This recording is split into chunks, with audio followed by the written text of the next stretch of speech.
Lai taupītu laiku un apvienotu iepirkšanos ar nepieciešamo, Tirdzniecības centrā Spīts atrodas vakcinācijas kabinets. Vakcinācijas dienesta komandā strādā certificētas medicīnas māsas, kas sniedz izsmeļošu informāciju par vakcināciju. Gripas vakcinācija par 90% samazina ne tikai inficēšanās iespējamību un vīrusu pārnēsāšanu, bet arī gripas izraisītu komplikāciju un mirstības iespēju. Veselības centra 4 vakcinācijas dienests veic arī izbraukumu vakcināciju darba vietā.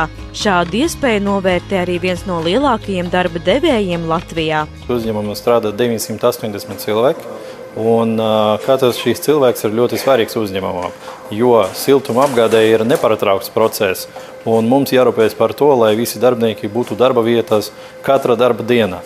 Līdz ar to mēs esam izvēlējuši tādu modeli, kā katru gadu mēs piedāvājam slēgt apdrošināšanas polisi par katra darbinieka veselību. Un šīs polises ietvaros katram tiek piedāvāts arī uztaisīt poti pret gripu vai pret ērču encefalītu. Un mēs esam izkalkulējuši, ka mums ir gan ērtāk, gan izdevīgāk maksāt šo apdrošināšanas prēmiju par polisi, un veikt šīs potes nekā, maksāt kompensāciju par slimbas lapām.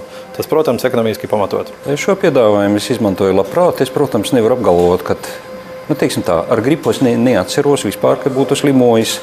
Bet, jebkurā gadījumā, es domāju, ne tikai es, bet arī mani kolēģi labprāt izmanto šo pakalpojumu. Kaut vai tādēļ, ka nebūs jau panacēja šīs vakcinācija no visām ķibelēm, bet runāja par to, ka jebkurā gadījumā šī saslimšana var noritēt daudz vieglākā formā un neizraisīt komplikācijas.